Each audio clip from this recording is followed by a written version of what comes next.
शांति। आज 21 अक्टूबर 2024 का मुरली चिंतन है।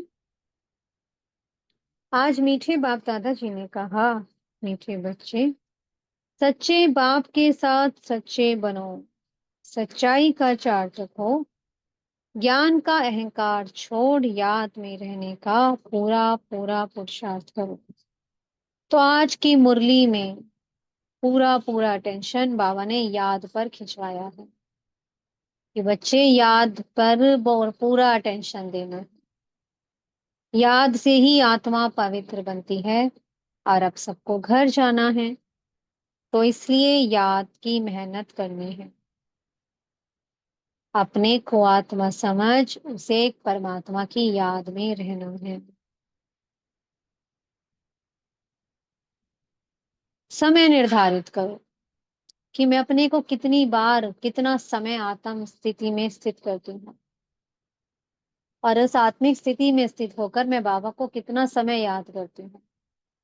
अगर पौना घंटा योग लगाया, तो उस पौने घंटे में क्या मैंने याद 5 मिनट भी ठहरी मेरी? जब मैं परम धाम में स्वयं को टिका पाई, तो बाबा को अपना पूरा पूरा सच्चाई से पोता में बताना है।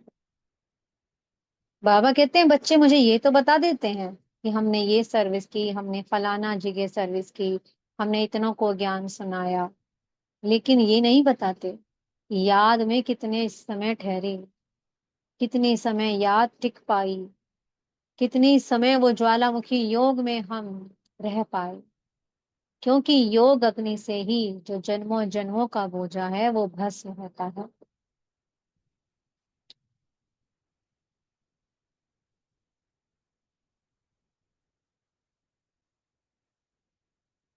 बाबा ने कहा चार्ट भी बच्चे अपना सच नहीं बताते। कोई बच्चे कहते हैं 25% हमारा याद रही आज, आज हमने 100% रही। कोई कहते हैं कि हमारी तो पूरे 24 घंटे में आधा घंटा ही याद ठहरी। बाबा कहते कितना परसेंट हुआ?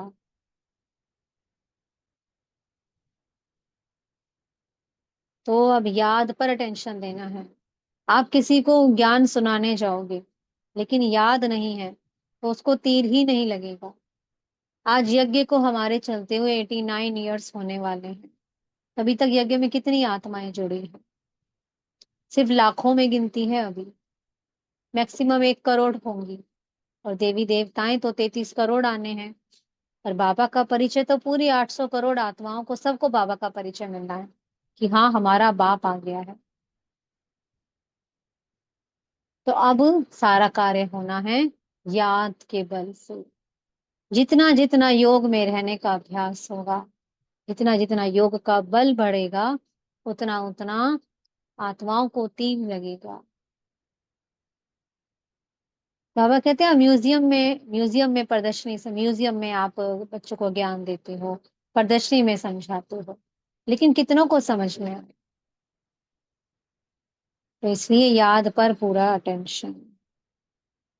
हम किस पर हैं? हम ईश्वरीय सर्विस पर हैं। हम महावीर बच्चे हैं। महावीर बच्चे बाबा ने किसको कहा? जो याद की यात्रा में अडिग रहते हैं।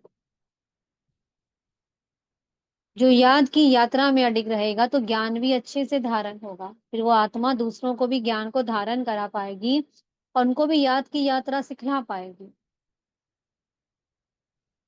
तो ये है ईश्वरीय सर्विस।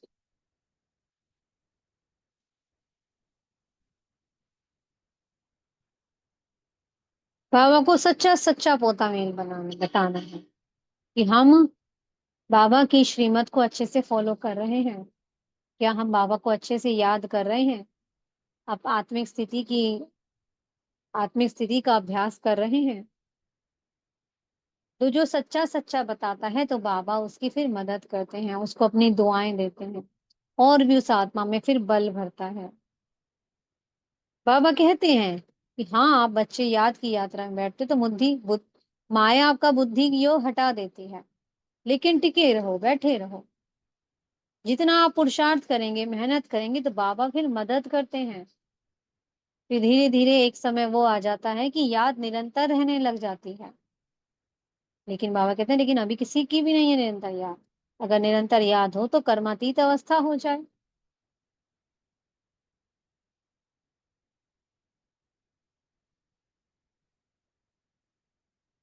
तो इसलिए याद का स्नान करना है। बाबा ने कहा याद का स्नान है, ज्ञान स्नान नहीं है। ज्ञान तो पढ़ाई है, उस पढ़ाई से हमें कमाई होती है। जैसे कहते हैं ना, पढ़ाई की जाती है तो कमाने के लिए, कि हाँ हम बड़े होंगे तो हमारी कमाई होगी। तो ज्ञान से पढ़ाई होगी। ज्ञान पढ़ाई है जिससे हमारी कमाई होनी है पूरे 21 जन्मों के लिए। लेकिन योग क्या है? योग स्नान है। हमने पुकारा था ना उस पतित पावन को, आओ और हमको पावन बनाओ। गंगा कोई पतित पावनी नहीं है, पतित पावन शिव बाबा है। तो गंगा में अभी तक स्नान करते आए, कितनी बार स्नान करा। कभी कुंभ के मेले में जा रहे हैं, कभी हरिद्वार जा रहे हैं, कभी कोई गंगोत्री जा रहा है। लेकिन कोई इतना पवित्र बना? क्या कोई परम धाम जा सका? अगर गंगा स्नान से पवित्र बन जाता तो इस समय तो सारी आत्माओं को पवित्र हो जाना चाहिए। क्यों अभी तक सारी आत्माएं पतित हैं? क्यों उस परमात्मा को पुकारा फिर उन्होंने? गंगा स्नान से ही पवित्र बन गई तो उसको पुकारने की जरूरत ही नहीं थी। बस गंगा स्नान किया और बन गए पवित्र। नहीं, याद से ही आत्मा पवित्र बनती है। जितना जितना उस एक की याद में रहने का अभ्यास करते जाएंगे, आत्मा पवित्र बनती जाएगी। और एक दिन वो आएगा जब आत्मा संपूर्ण पावन बन, संपूर्ण कर्मातीत बन जाएगी, इस दुनिया से एकदम न्यारी। इसलिए बाबा ने कहा कि याद पर पूरा पूरा अटेंशन दो।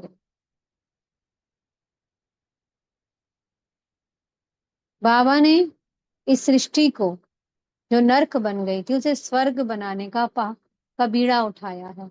दिखाते हैं ना, गोवर्धन पर्वत उठाया और सबने अपनी उंगली दी उसमें। तो किसने उठाया गोवर्धन पर्वत? हमारे बाबा ने उठाया है इस सृष्टि को परिवर्तन करने का।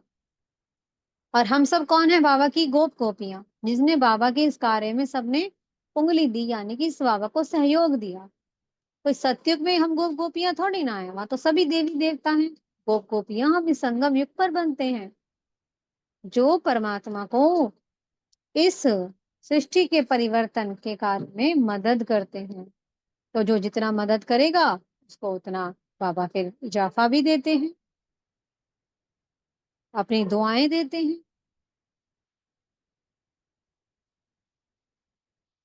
बाबा ने कहा अभी कयामत का समय है, अब सबको वाणी से परे जाना है। चाहे कोई बूढ़ा है, कोई जवान है, चाहे कोई छोटा बच्चा है। शरीर से है, लेकिन आत्मा की तो वानप्रस्थ अवस्था हो चुकी है ना, क्योंकि अब सबको घर पहुंचना है। तो इसलिए बाबा ने कहा वाणी से परे जाने का, एकांत में बैठकर उस एक की याद में टिकने का अभ्यास करो और दैवीय गुण धारण करो। जितनी जितनी आत्मा पवित्र होती जाएगी, दैवीय गुण स्वतः ही धारण होते जाएंगे। उसको धारण करने की मेहनत भी नहीं करनी पड़ेगी, क्योंकि पवित्रता अपने आप दैवीय गुणों को इमर्ज कर देती है। उनके सतगुरु जी ने आज वरदान दिया, व्यर्थ व डिस्टर्ब करने वाले बोल से मुक्त, डबल लाइट अव्यक्त फरिश्ता भव। आज बाबा ने कहा अव्यक्त फरिश्ता बनना है तो व्यर्थ बोल से मुक्त हो जाओ। अगर आपको कोई बात कहनी है 5 शब्दों की, तो 5 शब्द ही यूज होने चाहिए। और हम क्या करते हैं, उसकी व्याख्या कर देते हैं, 12 15 20 सेंटेंस लिख देते हैं, सेंटेंस बना देते हैं। बाबा ने कहा नहीं, अगर 2 शब्दों की बात है तो 2 शब्दों में ही बोलना है। और फिर साइलेंस, कम बोलो, धीरे बोलो, मीठा बोलो बोलो। इस स्लोगन है ना जो बाबा ने हमें दिया है, इस स्लोगन को गले में डालकर रखना है। कम बोलना है।